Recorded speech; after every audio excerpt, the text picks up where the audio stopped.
अच्छा, सीरिया से आप राजनाथ यादव बाबूजी के द्वारा 200 रुपए का महान आशीर्वाद चरणों में कोट कोट नमन है, आशीर्वाद के चाह रहे।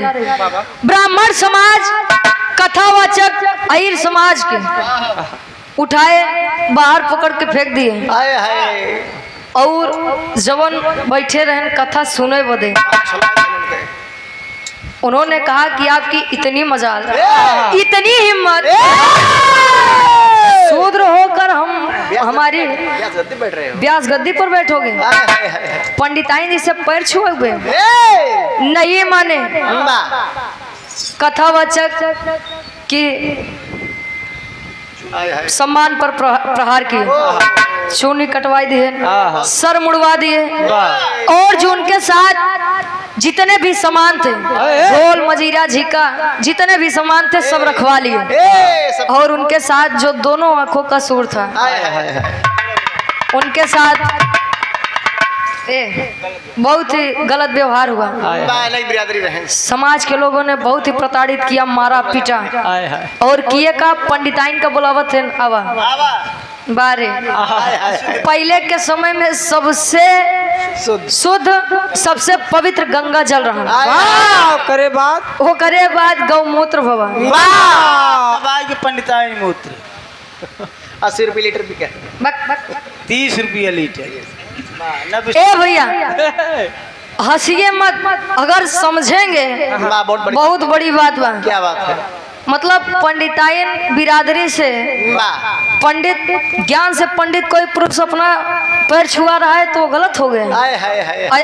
उनसे ज्यादा पवित्र क्यों है ये ना भैया। कब उठेगा हमारा ये समाज, कब जागेगा भैया? कन्हैया जी किस बिरादरी से थे? जिनकी कथा वह करने गए थे, जिनकी कथा जयप्रकाश तिवारी जी अपने दरवाजे पर करवा रहे थे, किस जाति से थे? अहिर जाति से थे। अहिर जाति भगवत गीता वाल्मीकि जी ने लिखा, ये सबको मंजूर है। कोई अहिर बिरादरी जाकर उसे कह रहा है तो ये किसी को नहीं मंजूर है। एक कहा थे पढ़ा लिखा पागल, काका संसार में दो ही पागल होते हैं। एक होते हैं जो सही सही पागल है, एक होते हैं जो बंतु पागल है। बंतु पागल के मतलब जाना था? देखा था नहीं हारमोनियम बजावा तो है आयन कहन कस भैया डब्लू का करता है देखा कहीं बंतु पागल है, आँखी से दिखा दो लेकिन कस भैया डब्लू का करता है। तो यही समाज की सबसे बड़ी बात है, लोगों को दिख तो रहा है लेकिन कोई आवाज नहीं उठाना चाहता है। और गौर कर लीजिए इतिहास उसी का गवाता है जो आवाज उठाने की क्षमता रखता है। अरे वाह, नहीं तो लोग कहीं हम संतन से का पड़ी भैया, हम संतन से का पड़ी है करत करत देखा था समाज कहां से कहां पहुंच गया। आप लोग जानते हैं कि हमारा भारत देश एक सोने की चिड़िया थी। अंग्रेज यहाँ पर शासन करने नहीं आया था, केवल व्यापार करने आया था। लेकिन जब वो आए देखे तो लोग अपने में मस्त हैं। यहाँ मनई सोने का चीज देखे के बाद मारे काटे पिया जाता है। क्यों इतना बढ़िया देश छोड़ के जाई, कबो न जाई। अरे राम और वही समय फिर आएगा। समय रहते अगर उठे नहीं तो वही समय फिर आएगा। टाइम नहीं जाता भैया।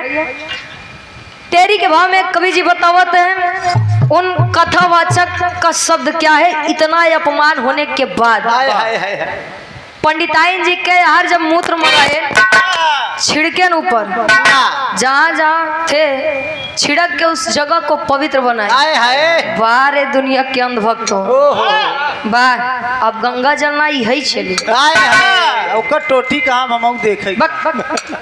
तेरी के भाव में कवि जी लिखा है अरे जाति से ध्यान देंगे, अरे जाति से इसको जोड़ा क्यों गया, अरे जाति से इसको जोड़ा,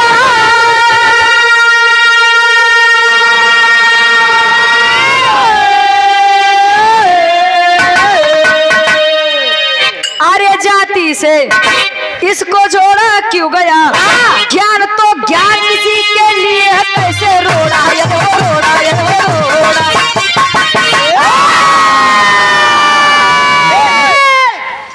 काहे झूठे चिल्लाता हूँ।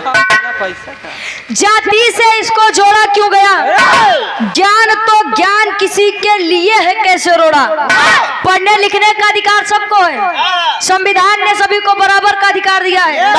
हमारे भारत देश में एक छुआछूत की बीमारी रहा करती है, हालांकि समाज में आज भी व्याप्त है, भाई साहब लेकिन संविधान अनुच्छेद 17 के अनुसार डॉक्टर B.R. अम्बेडकर साहब जी ने इस छुआछूत बीमारी का अंत कर दिया था।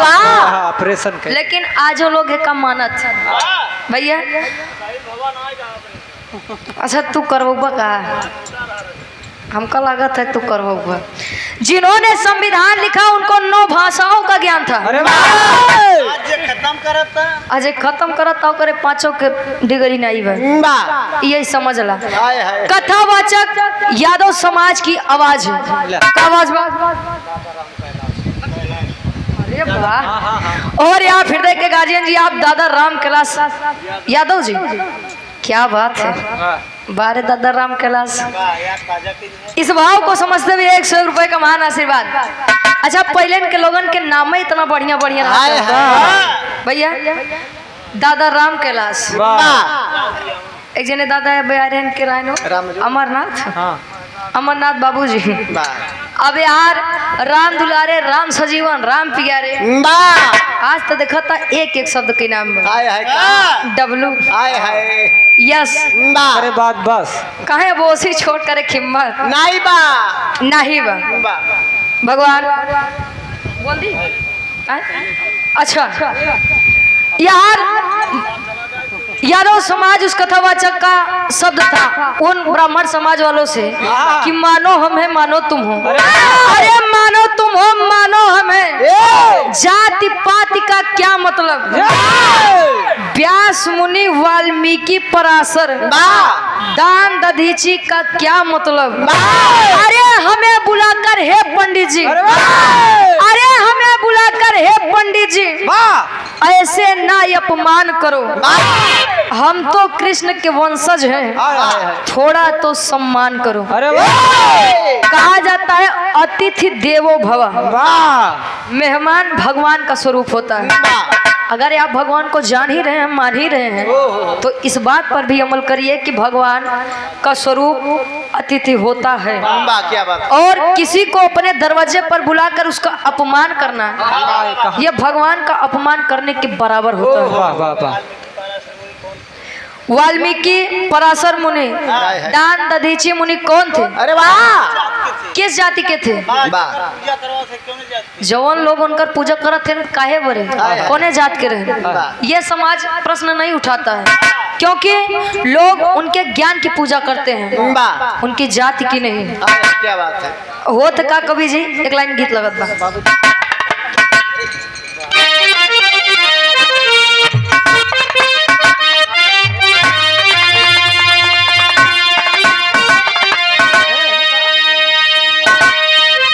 अरे बाबू दरोगा जी,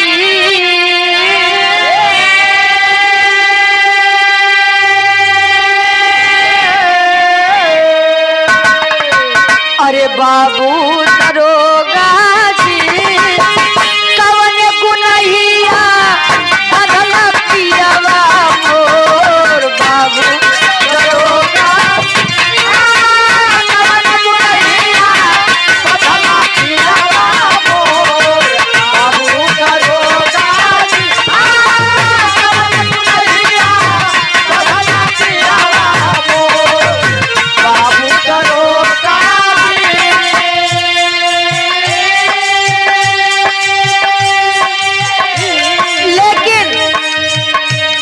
का भाव है कहे अगिया लगल बाटे,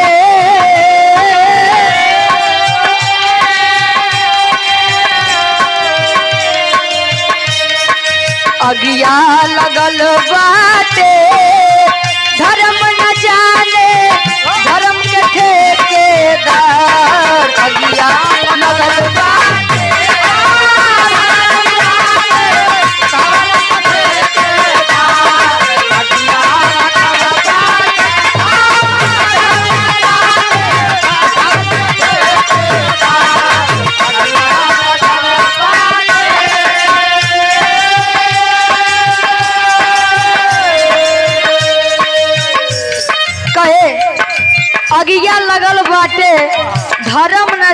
धर्म के ठेकेदार जो आकर के ये कहते हैं कि कथा कहना, पूजा पाठ करवाना, ये सब ब्राह्मणों पंडितों का काम है।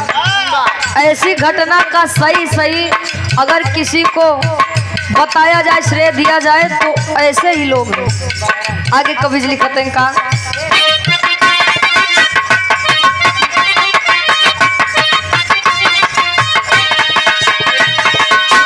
मंदिर मंदिर तुम बैठे हो, बन के देव के दूत हो।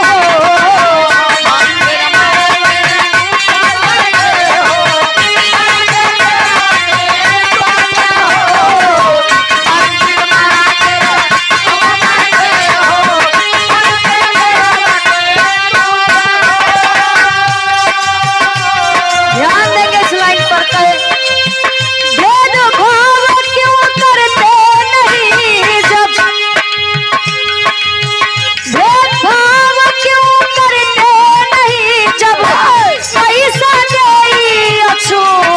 अगिया लगल बाटे,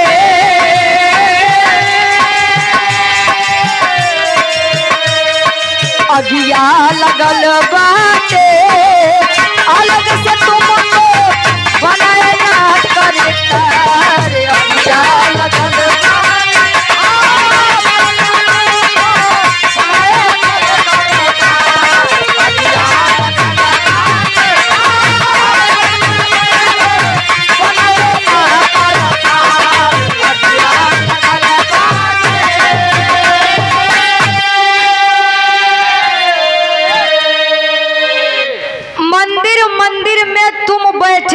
बन के देव के दूत। अरे भेदभाव क्यों करते नहीं जब पैसा दे या छूट। अगर ध्यान देबो तो बड़ी लाइन कवि जी लिखे, मंदिर में आप जाके तिलक चंदन लगाई के बैठिए, ज्ञान है ये न बा। आज के समय में जाना था सबसे बढ़िया नौकरी का बा, जाई के मंदिर में चंदन लगाई के बैठी जा बस। यजमान 101 यहाँ रखिए, 500 यहाँ रखा है, 1000 यहाँ रखा है। देवी देवता आओ थे का पैसा कि देवी देवता का थे हम कहे तना चढ़ू तब हम तहा मांगन पूरा करो। ऑनलाइन दर्शन होत बा। विजय कुमार पटेल जी बारी गांव से आपके द्वारा इस भाव को समझते हुए 101 रुपए का महान आशीर्वाद। जब तो कोई अछूत आपकी नजर में कोई अछूत जाके पैसा देता है, चढ़ावा चढ़ाता है, ओका लेन तो नहीं छूत लगत। भैया मंदिर कौन बनाता है? क्या जाते हैं? ब्राह्मण समाज के क्यों जाते नहीं जाते, जाते के आहिर गड़ेरिया पासे बनाने वाला लोगों की नजर में अछूत है। जब फीता काटे की होई वो सब आवत है, बड़का बड़का आई जाइए, बगल हो जाओ आप लोग अछूत हो। बनाने तक तो अछूत नहीं हो, लेकिन जब उद्घाटन करे हो तो वही समय तो अछूत हो जाए। अब यही में सोच लग कितना बड़ा दिमाग लोग लगावत भैया। यही प्रश्न उन्होंने किया कि जब कोई अछूत आपको पैसा देता है, अछूत आपके दरवाजे पर आपको अपने दरवाजे पर बुलाकर आपका सम्मान करता है, तब तो आप वहां जाने से नहीं मना करते कि आप अछूत हो, मैं वहां पर पूजा नहीं करवा सकता हूं, मैं अछूत हो जाऊंगा। आज जब यही काम मैंने किया तो आपने मेरा अपमान क्यों किया? मेरे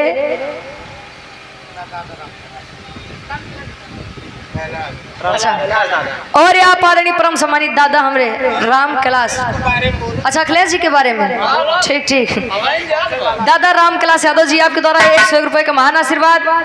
अच्छा अखिलेश भैया के बारे में कुछ बोल दो, बस उन्हीं लगे पहुंचते ए भैया। अब बहुत बारीकी के बाद में ध्यान दिया, कथावाचक यादव समाज की आवाज है। बताओ तो इनका पापड़ के भाव में कवि जी लिखते हैं।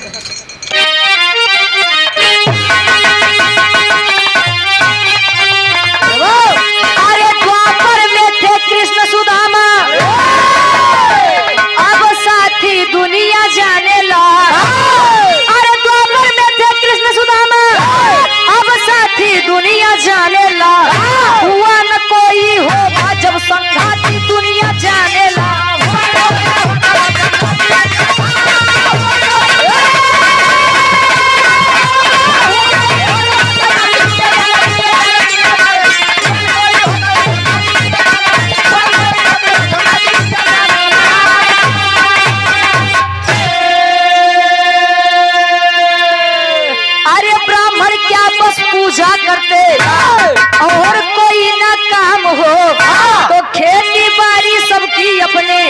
बिजनेस व्यापारी तमाम हो, अरे हर जतिये में होते कुछ उत्पाती दुनिया जाने ला, अरे हर जतिये में होते कुछ उत्पाती दुनिया जाने ला, आग लगा के सेके अपन छाती दुनिया जाने ला।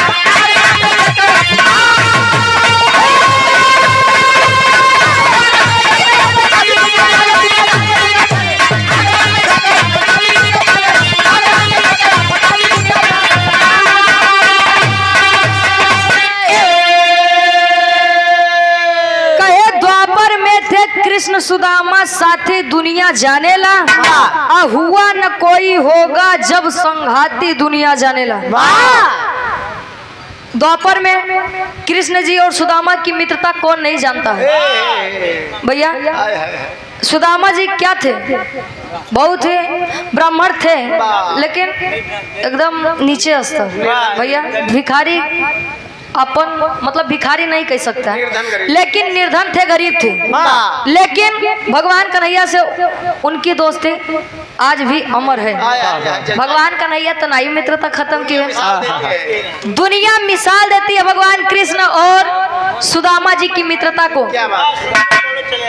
त्रेता युग में प्रभु श्री रामचंद्र जी जाई के सेवरी के घरे जूठा बेर खाए रहे, उन्होंने तो जाति नहीं देखी, और जकरे नाम पे तुम मांगत खाता है वो नहीं बताऊबा कि भगवान हमका लोग कैस बनाए तो का लोग कैस बनाए। जब भगवान स्वयं कभी जाति में भेदभाव नहीं किए, बनाने वाला भेदभाव नहीं किया, तो हम और आपके हुई थी क्यों बताई सकत है वहाँ आहिर बैठा बा, यहाँ से क्यों बैठे बताई सकत है, क्यों चमार बैठा बा, बताई सकत के हो नहीं बता सकता भैया। कोई अपना जानकारी ना बताए, अपने विषय में ना बताए, तो क्या कोई देख के बता सकता है इस जाति से आता है, नहीं बता सकता है। जातियों के नाम पे डंका पीटने वालों, धर्म के ठेकेदार चंदनधारी भैया, धर्म के ठेकेदार चंदाधारी लोग विचार कैले जा का ब्राह्मण लोग बस पूजे पाठ करवाते, वो इसलिए नहीं करवाते कि आपको धर्म बताना चाहते हैं, वो या बड़े करवाते हैं कि उनका धंधे हुए भैया। तू जितना कमाई के धर भाई आई के 2-5 मिनट में 2 घंटा ऐसे कहानी बाँचे 1500 लाई के गए, वो धंधा है, उनका धर्म नहीं है भैया। और जब वही यादव समाज का व्यक्ति चला गया, वो कहने डर बा हमार लोग के कमो ये लोग करे लगे तो हमका लोग को मेहनत करे पड़े भैया, बैठे बैठे खाए चाहते हैं, मेहनत कई के नहीं। आल्हा के भाव में कवि जी प्रमाण देते हैं कैसे,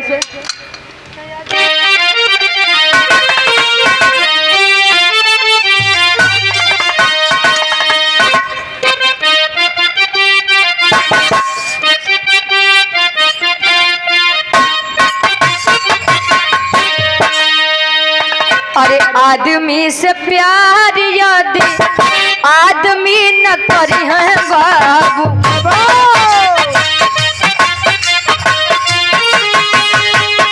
जानवर से बढ़ के हो ही जाई है नस,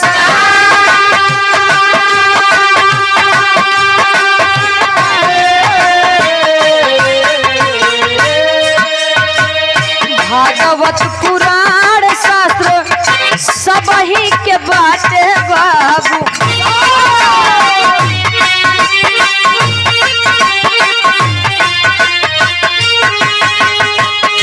पढ़े लिखे गावे में कौन अपमान,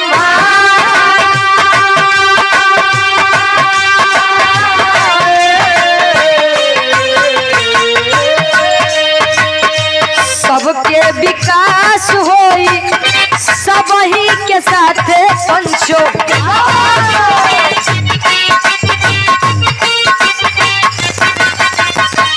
रोप जानी नफा पद के बीरावा भगा,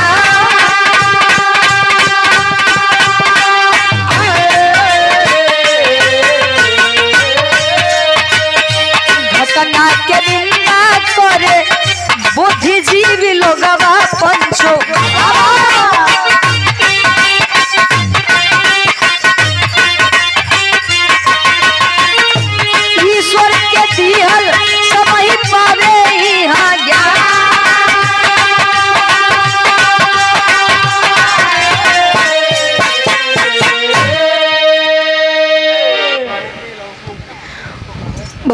तैयार है।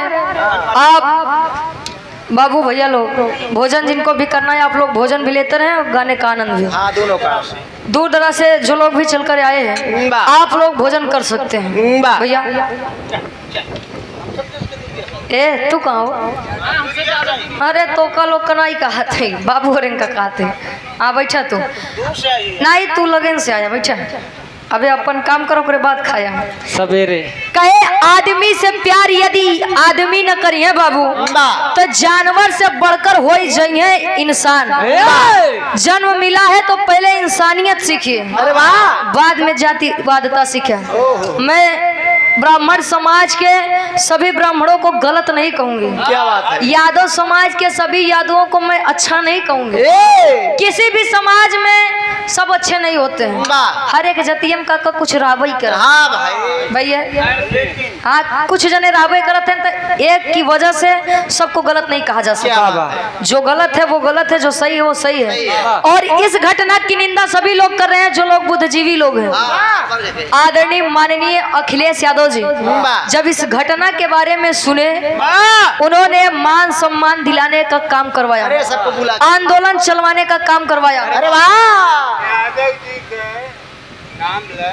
अच्छा और ये आप दादा राम कैलाश यादव जी दादाजी हमारे 101 रुपए का महान आशीर्वाद अखिलेश यादव जी के बारे में बताओ होते हैं। अखिलेश यादव जी पीडीए की सरकार बनाना चाहते हैं। पीडीए का मतलब ये ना ही बस अहिर गडेरिया पासी भैया। पीडीए का मतलब किसी भी वर्ग किसी भी समाज का व्यक्ति अगर पीड़ित है तो आप पीडीए में शामिल है। चाहे वो जो कोनो भी वर्ग का चाहे ब्राह्मण समाज से हो चाहे अहिर समाज से हो चाहे जौन समाज से हो। अरे हो गया वो चाहे जो समाज में जो भी जाती हैं सभी के लिए उन्होंने पीडीए सरकार बनाने का काम किया है। क्या बात है भैया 4 लोगों की गिरफ्तारी हुई लेकिन कहा जाता है एक बार अगर सम्मान चला जाए तो संसार कितनी भी कोशिश कर ले सम्मान वापस नहीं आ सकता है। कहा थे काका बनवे में बहुत टाइम जाता है लेकिन बिगड़े में तनिको टाइम नहीं जाता। पैसा के पैसा आ जाता है। हाँ हो सबके विकास होई सब वहीं के साथ है बाबू। अच्छा मोदी जी जब कहीं जाते हैं आउट ऑफ कंट्री भारत देश के बाहर जब जाते हैं तो ये नहीं कहते हैं कि मैं राम जी के देश से आया हूँ, वह कहते हैं कि मैं बुद्ध जी के देश से आया हूँ। शांति का मानवता संदेश भैया शांति मानवता का संदेश देने वाले मैं बुद्ध जी के देश से आया हूँ। क्यों नहीं कहते हैं कि मैं राम के देश से आया हूँ? अरे वाह भैया राम जी बस यहाँ ही ले हम केहू के निंदा न करब लेकिन बुद्धिजीवी लोग बैठा है कहे बताया जाता है बस राम जी आ रहे रही गए। जब वो अयोध्या में कांड हुआ था छोटी सी बच्ची के साथ बीए की छात्रा थे जब वह घटना हुई थी तब तो नहीं आए थे कोई। समाज देश हमारा बाबा साहब के संविधान से चल रहा है पंडितों कथा से नहीं भैया तो निखरा जाए। आखिरी में खड़ी के भाव में कभी लिखा था इनका हाँ अबे जाग जाब तब वो बढ़िया भाई। अगर एमा से एको दू जने बात समझ ले बो जने जाग जाबे तो गाँव जान ला सफल बनाए भैया। आप लोग ऐसे गवाबा हम लोग गाँव कोनो मतला बनाई।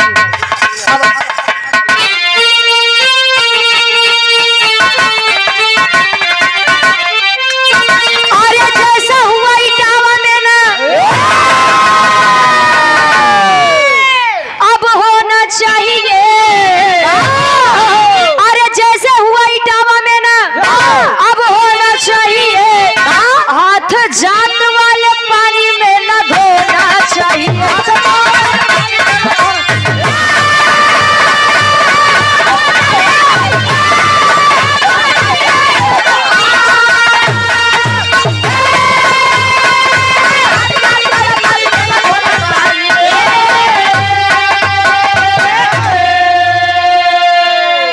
जैसे हुआ इटावा में न होना चाहिए हाथ जाति वाले पानी में न धोना चाहिए। भैया जातिवादता में मत जाइए। देखा गाना तो ढेर निकल गया भाई भैया अहिर बिरादरी अपने पे निकारे, पंडित बिरादरी अपने पे, चमार लोग अपने पे, लोहार लोग अपने पे। भैया लोग समाज में जाति पर नहीं टिके हैं, और जैसे इटावा में हुआ वो किसी भी समाज के साथ हो सकता है, किसी भी देश में, किसी भी गांव में हो सकता है। समय रहते अगर न जागे तब कहे सत्ता वालों से जो राजनीति कर रहे हैं। अच्छा, हमारे भारत देश में राजनीति नहीं, कूटनीति चल रही है। राजनीति का मतलब होता है शासन सत्ता, और कूटनीति का मतलब होता है कि उन हिंदू हैं और मुसलमान हैं, चमार है। ये है कूटनीति। लोगों में फूटन डालने का काम हो रहा है। चमार है, पटेल है। क्यों कहते हैं कि हम भारत देश को हिंदू राष्ट्र बनाएंगे? क्यों कहा जाता है? हिंदू तो सब है ना, हिंदू मुसलमान का तो अंतर कर रहे हो और हिंदू राष्ट्र बनाने के लिए परेशान। क्या हुआ यादव जी के साथ में? यादव जी के साथ क्या हुआ? ऐसे ही हिंदू राष्ट्र बनेगा। कौन थे यादव जी? कौन थे यादव जी? यही थे। मेरा सवाल है आप लोगों से, यादव जी कौन थे? हिंदू थे कि नहीं थे? आखिरी में सत्ता वालों से सवाल है का?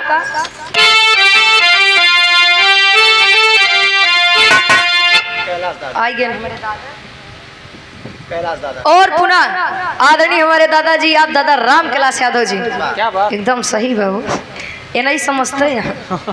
100 रुपए का महान आशीर्वाद, चरणों में कोट कोट नमन, आशीर्वाद के चारे कहे। अरे बात हमारी सुनो, राजनीति करने वाले सत्ता आज पास कल हो ये क्यों के हाथ।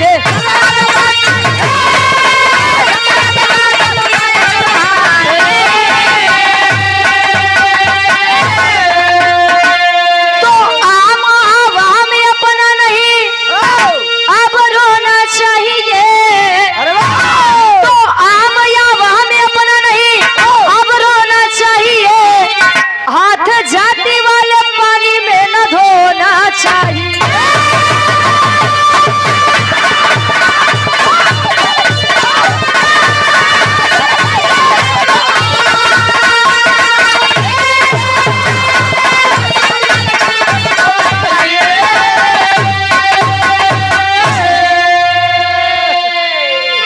चचा, कहा जाता है संसार में सबसे बड़ा बलवान समय होता है।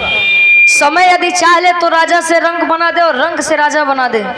समय ही होता है जो अज्ञानी को ज्ञानी बना देता है। समय से बढ़कर बलवान कोई नहीं है। अगर शासन सत्ता आज हमारे हाथ में है तो कल किसी और के भी हाथों में जा सकती है। समय किसी ने किसी का देखा नहीं है।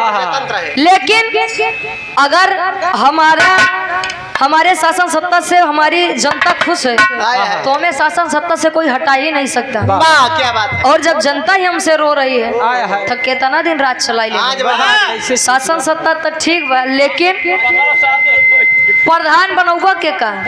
जब प्रधान बने लायक तू रहबा तब तो बनबे। पता लगे प्रधान बने खातिर तुम मार पद प्रत्याशी बना है, मुर्गा चलता है। लेकिन समाज में किसी से आपकी बनती नहीं है तो लोग आपको वोट देंगे? कभी नहीं देंगे। अपने एक मत का आप लोग उपयोग करिए कि हमारा एक मत क्या से क्या कर सकते हैं। हाँ, ये कब मामूली न समझा, बड़े मुसीबत से ही अधिकार मिला हुआ कि हम आप लोग अपन सत्ता शासन चला सके। भैया यही संविधान कहता है, पढ़बे लिखबे तब जनबे, नहीं तो मधुशाला पीछे में ऐसे बस। आखिरी में खानदान के परिचय बा कहे, गुरु बिहारी गुरु गणेश, नफरत की सीढ़ी त्यागो,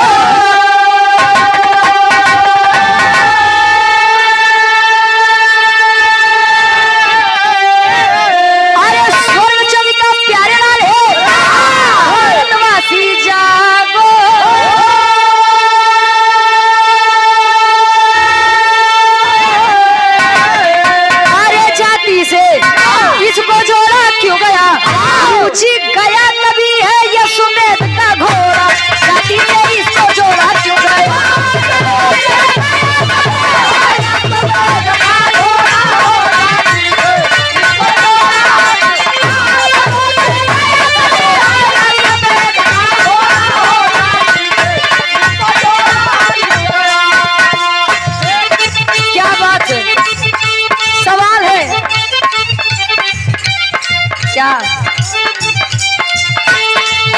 तेरे संसार की हालत क्या हो गई भगवान, कितना बदल गया इंसान।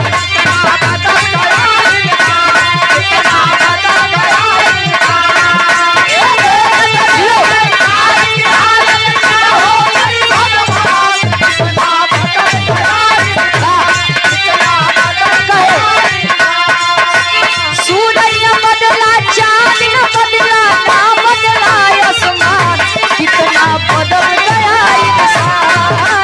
सूरज न बदला, कितना बदल गया। हमारे मुखिया का तुम नाम नहीं लिया तो हमको विरोध है। आपका मुखिया अखिलेश यादव। ठीक। अच्छा, आदरणीय परम सम्मानित हमारे दादा आप राम कैलाश यादव जी। अच्छा नहीं, कमलेश प्रधान जी इस भाव को समझते हुए गार्जियन जी के द्वारा 500 रुपए का महान आशीर्वाद। ये हमारे राम कैलाश दादा के कहावत कि अगर आपने हमारे मुखिया का नाम नहीं लिया तो उनको विरोध है। अरे दादा के करना हुआ 500 रुपए का महान आशीर्वाद। कहे देख तेरे संसार की हालत क्या हो गई भगवान, कितना कितना बदल गया इंसान। वाह। सूरज वही है, चांद वही है, धरती वही है, आसमान वही है, अरे वाह। लेकिन इंसान फितरती हो गया। हाय हाय। ये हमारे राम कैलाश दादा खातिर एक लाइन उनके मुखिया बदे। अरे रे मेरे जान के मुलायम, वाह, देश प्रदेश की आवाज है। अरे रे मेरे जान के मुलायम, देश के शान के मुलायम, स्वागत है भैया अखिलेश का। अरे रे मेरे जान के मुलायम, देश के शान के मुलायम, स्वागत है भैया अखिलेश का। अरे रे मेरे जान के मुलायम, देश के शान के मुलायम, स्वागत है भैया अखिलेश का। कहे कृष्ण कहूँ कहूँ रामिया को, ये दादा वो नहीं मुखिया है। हाँ निकाले दबो, इज्जत संभाल लिया। हाँ हाँ दादा, बहुत दिन बाद ऐसे देखे के मिलत बा। नहीं सर की नहीं बहो। ठीक है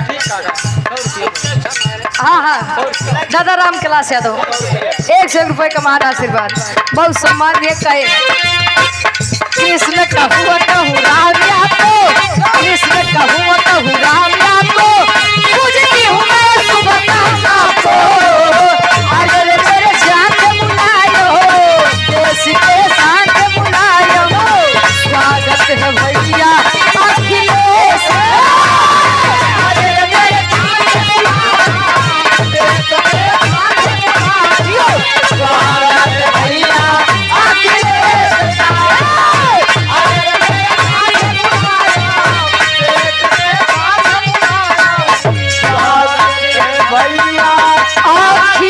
अखिलेश का गावे बजावे काय सुने में कोनो गलती कसूर भाव है, ते आप लोग अपन